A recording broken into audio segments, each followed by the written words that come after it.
Bienvenue sur le podcast de DevMania. Comme je suis sur ma lancée pour parler du fonctionnement d'applications, je vais continuer en vous parlant du fonctionnement de Node.js. Pour ceux qui ne connaissent pas Node.js et contrairement à ce que les gens pensent, Node n'est pas un serveur. Il permet d'exécuter du JavaScript sans passer par un navigateur. Pour faire une comparaison, lorsque l'on code en Python, afin d'exécuter notre code, on doit appeler l'exécutable py. Et bien pour JavaScript, il faut faire la même chose, mais en appelant l'exécutable Node. Si beaucoup de gens pensent que Node est un serveur JavaScript, c'est parce que son créateur a créé Node pour faire un serveur web. C'est d'ailleurs l'utilisation que tout le monde en fait. Personnellement, je l'utilise aussi pour des petits scripts, par exemple pour la génération de mots de passe aléatoires, formater des fichiers ou des noms de fichiers, et j'en passe. En fait, plutôt que d'utiliser Bash ou Python, que je ne maîtrise pas énormément, je préfère utiliser du JavaScript que je maîtrise, cela va donc plus vite. Passons au côté un peu plus technique. Node.js est développé en C++ et essentiellement basé sur la machine virtuelle V8 qui permet d'interpréter le JavaScript. Ce moteur JavaScript est développé par Google et permet une exécution extrêmement rapide du JavaScript. Et c'est d'ailleurs pour cela que Node.js est basé dessus. Comme vous vous en doutez, il n'y a pas besoin de base de données pour le fonctionnement de Node.js. Par contre, on peut comparer les fichiers JavaScript que une base de données car ce sont eux qui seront lus et interprétés. Node étant un programme et non une application web, il n'y a ni côté client ni côté serveur. La seule façon d'utiliser Node.js est en ligne de commande, il n'y a pas d'interface graphique. Sur Windows, il y a quand même un exécutable que l'on peut considérer comme graphique, mais la seule chose qu'il fait est d'ouvrir une console avec Node déjà exécuté dessus. Comme je l'ai dit, pour exécuter un programme Node.js, il faut utiliser la commande node et le nom de votre fichier d'entrée, par exemple node server.js. La première chose que va faire Node est de lire tous les fichiers et de créer un contexte JavaScript pour chaque fichier. Ce contexte sera valable pour toute la durée d'exécution de votre programme. C'est-à-dire que si vous ajoutez un fichier ou faites une modification dans un fichier, l'action ne sera pas prise en compte.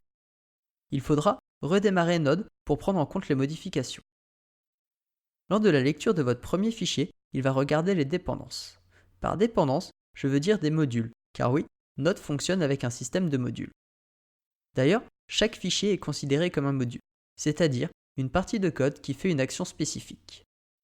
En plus de votre fichier, vous allez aussi pouvoir utiliser des modules que d'autres personnes ont développés. Pour cela, il existe le gestionnaire de paquets NPM. La chose amusante est que NPM est développé en JavaScript et peut être comparé à un module. Et la chose qui m'amuse encore plus est que pour mettre à jour NPM, il faut utiliser la commande npm install npm. Il existe d'autres gestionnaires de paquets comme Yarn, mais j'en parlerai pas dans ce podcast. Comme je disais, Node va aller chercher des dépendances dans votre fichier, soit des modules npm, soit un autre fichier que vous avez créé. Il va d'abord rechercher si c'est vos fichiers, et s'il ne trouve pas, il va aller chercher dans les modules installés avec npm. S'il ne trouve rien, vous aurez un message d'erreur. Node va faire cela pour votre premier fichier, mais aussi de façon récursive sur les dépendances de ce fichier. Par contre, il n'arrivera pas à gérer les boucles de dépendance. Ce que je veux dire, c'est que si vous avez le fichier Toto qui dépend de Plop, qui lui-même dépend de Toto, vous obtiendrez un objet vide dans Plop au lieu de Toto. Il en est de même si vous avez 3 fichiers différents dans la boucle. Une fois tous les fichiers parsés, il va mettre en route la boucle d'exécution.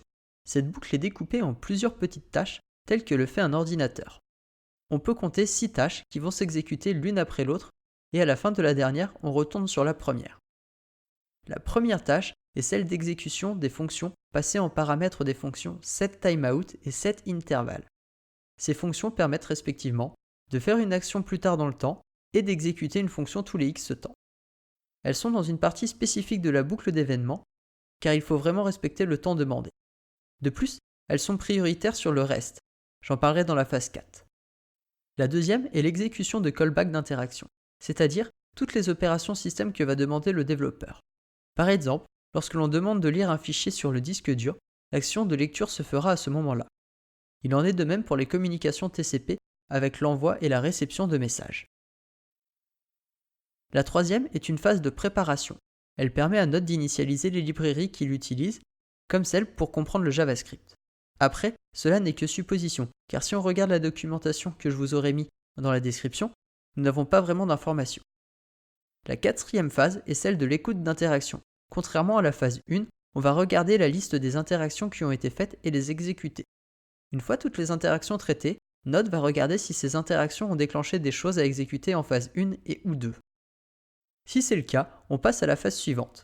Dans le cas contraire, on reste dans cette phase pour attendre une interaction afin de l'exécuter tout de suite. Si un des timers de la phase 1 vient à terme, on finit l'interaction en cours et on passe à la phase suivante pour exécuter la fonction du timer dans les temps.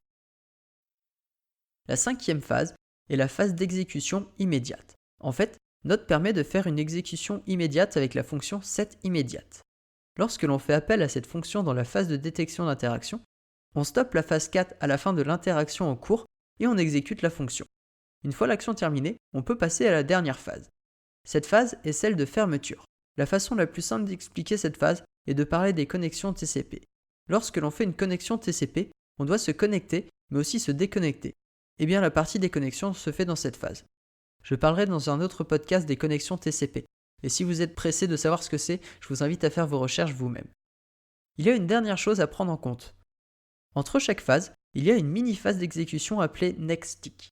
En gros, quand vous allez utiliser la fonction process.nextTick et entre parenthèses votre fonction, celle-ci sera exécutée juste avant la prochaine phase de la boucle. Cela est à utiliser avec précaution, car plus vous l'utiliserez, plus la boucle d'exécution prendra du retard pour la phase 1. Ce système de gestion permet à Node.js d'être monothread. Pour vous expliquer ce que c'est, je dois d'abord vous parler de ce qu'est un thread. Un thread, c'est une partie d'un cœur de processeur. En fait, les processeurs de votre ordinateur sont découpés en cœurs, qui eux-mêmes sont découpés en 4 parties. Et ces 4 parties sont des threads. Cela permet d'exécuter de façon optimale 4 programmes en même temps et de gagner en performance. En plus, un programme peut s'exécuter sur 2 threads. Cela est beaucoup utilisé dans le jeu vidéo car il y a beaucoup de choses à gérer et donc cela est gourmand en calcul. Pour pouvoir tout faire et réduire la charge du thread principal, on en utilise une autre pour faire d'autres actions. Typiquement, dans le jeu vidéo, on va avoir notre boucle principale pour les interactions de l'utilisateur, la logique du jeu et l'affichage. Et toute la gestion des ennemis peut être faite dans un autre thread. Comme Node est souvent utilisé pour faire des serveurs, s'il y a beaucoup de personnes qui veulent se connecter à votre serveur, il y aura énormément de demandes d'interaction à la phase d'interaction. C'est pour cela qu'il y a des choses qui s'exécutent dans les autres phases. De cette façon, il peut y avoir beaucoup de connexions à votre serveur, car l'action que doit faire le serveur directement quand un utilisateur se connecte sur votre site est portée à un autre moment et donc le serveur peut traiter une autre demande de connexion. En fait, l'avantage de Node.js d'être monothread est de ne pas dépendre des autres threads et donc limité en nombre de processeurs que contient la machine qui va l'exécuter. Pour ceux que ça intéresse, la fondation Node.js a créé une certification Node.js qui permet de prouver vos compétences. Je mettrai un lien en description. J'espère vous avoir appris des choses sur Node, car pour être franc avec vous, j'en ai appris aussi en faisant ce podcast. Je connaissais l'existence de nextTick, mais pour moi c'était pour exécuter une fonction au prochain démarrage de la boucle, alors que ce n'est pas le cas. J'aimerais vous demander une dernière chose avant de vous quitter. J'ai créé un sondage afin de connaître un peu plus vos attentes sur le podcast. Vous pouvez le retrouver et le remplir sur dev-mania.fr/avis. Je voulais aussi vous remercier car c'est grâce à vos écoutes que ce podcast se fait connaître et surtout c'est grâce à vous que je continue de le faire. Pour finir cet épisode, comme d'habitude, vous pouvez trouver l'intégralité de mes podcasts sur iTunes, YouTube et mon site dev-mania.fr.